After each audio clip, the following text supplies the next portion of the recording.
You've stared at the fridge like it owes you money. You've chewed ice cubes like they're snacks. You've watched cooking videos like you can eat with your eyes. But cravings keep calling. Fasting shouldn't feel like a fight. If you're starving, your hunger alarms are set wrong. We're fixing 5 of them today, like the alarm your schedule teaches, the one a late dinner amplifies, and the switch your first bites flip. Stick around because each reveal comes with a simple fix you can use on your very next fast. Your belly has a clock. It rings before the time it expects food. That ring comes from the ghrelin hormone, your I'm hungry alarm.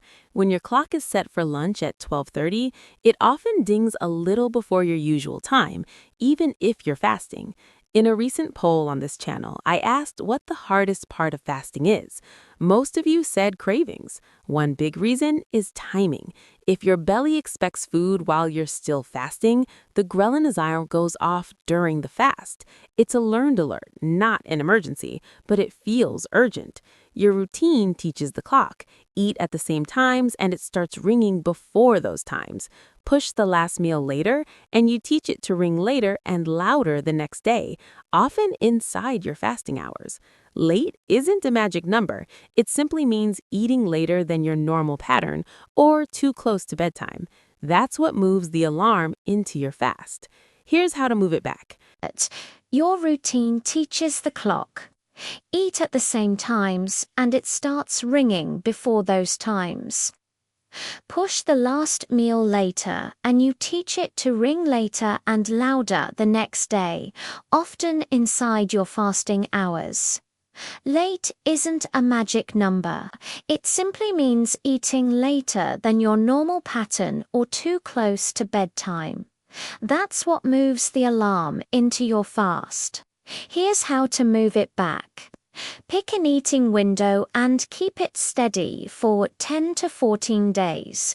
Finish eating at least 3 hours before bed so the clock learns a clean cutoff. If you're struggling or strict feels too harsh, slide dinner 30 to 60 minutes earlier this week. Small nudge, big difference. Day 1 might feel weird. Day 3 feels calmer. By week 2, the alarm rings inside your eating window, not in the middle of your fast. If you're hungry before your window, there's a simple reason you can fix in minutes. Early in a fast, you lose sodium and water.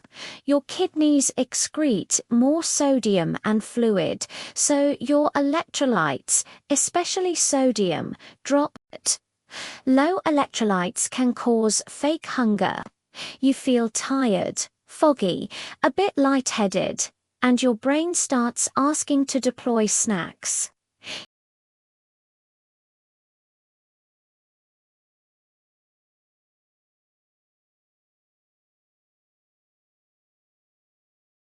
Most fasting doctors recommend 2 to 3 grams of sodium per day while fasting, roughly half a teaspoon of quality salt in about 1 liter of water spread through the day. If you're struggling or strict fasting feels too harsh, plain carbonated water can help some people feel fuller.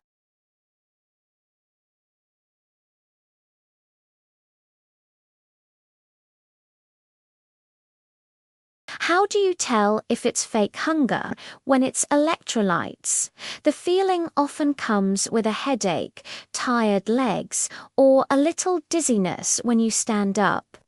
Real hunger builds slower and feels like an empty feeling in your stomach.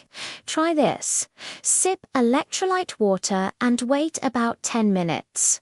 If the feeling fades, it was fake hunger. If it doesn't, it's real hunger. Ride it out or use a clean tool like plain carbonated water or black coffee or tea to get through the wave. Now, can sweet taste with 0 calories poke your hunger alarm? Let's find out. Some people get a tiny insulin nudge from sweet taste alone, even with 0 calories. This is the cephalic phase insulin response. Not everyone has this, but if you do, sweet taste can make fasting feel harder. Here's a simple way to check this for yourself. Give it 2 weeks. First week clean, second week with the sweet stuff you actually use. Week 1, clean fast only. Black coffee or tea, plain water, unflavored electrolytes. No sweet taste during the fast. No diet soda. No flavored zero-cal drinks. No sweetened gum. Week 2, try the sweet stuff you actually use. Your normal flavored waters, zero-cal syrups, sugar-free mints. Keep everything else the same. Each day, rate your mid-fast hunger 1 to 10. And note, did cravings win? If week 1 felt calmer with fewer urgent hunger moments, sweet taste is likely poking your alarm. Keep it clean during the fast. If week 2 felt the same or better, sweet taste may not affect you. Keep what helps you stick to your window. Still unsure? Try a continuous glucose monitor so you can see if sweet taste or your first bites change your blood sugar curve. This can change over time.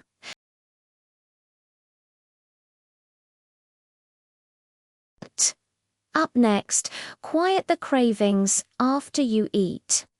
Your first bites decide the whole ride. Cravings after you eat aren't random. Start a meal with mostly carbs. Your blood sugar can spike, then drop.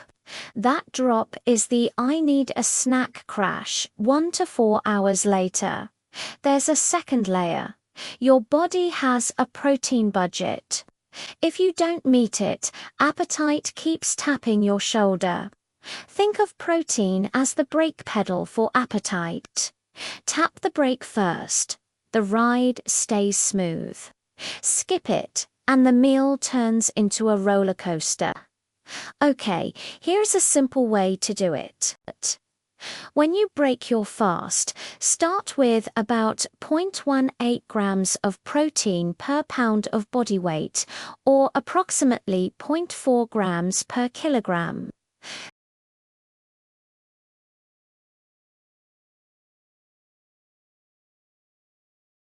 For example, if you're around 165 pounds, about 75 kilos, around 30 grams to open the meal works well for most people.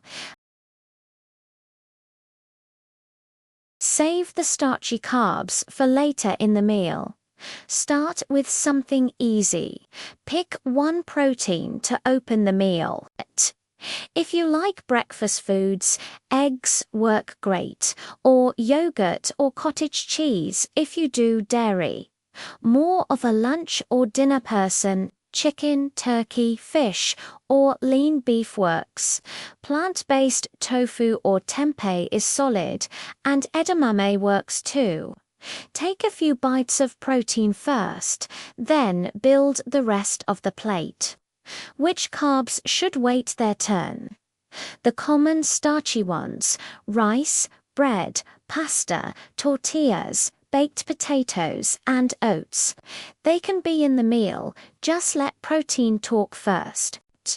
What you'll notice, led with protein, and that I'm starving again moment shows up later, or not at all.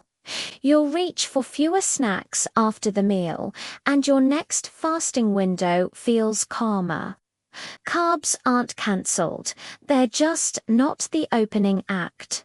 Cool, protein sorted. Now, let's make tomorrow's hunger quieter while you sleep. And by muting those eat me triggers around you, short sleep makes hunger louder the next day. Stress does it too. Think of sleep as the volume knob on your hunger alarm. Here's the simple plan. Aim for 7 to 9 hours most nights. Keep your sleep and wake times about the same and set a caffeine cutoff about 8 hours before bed. If you're having coffee at 4 p.m., don't be shocked when hunger gets noisy tomorrow. Let the bedroom help you. Cool the room a bit. Dim the lights in the last hour and park the phone away from the pillow. Blue light at night tells your brain it's still daytime.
Finish your last meal at least 3 hours before bed.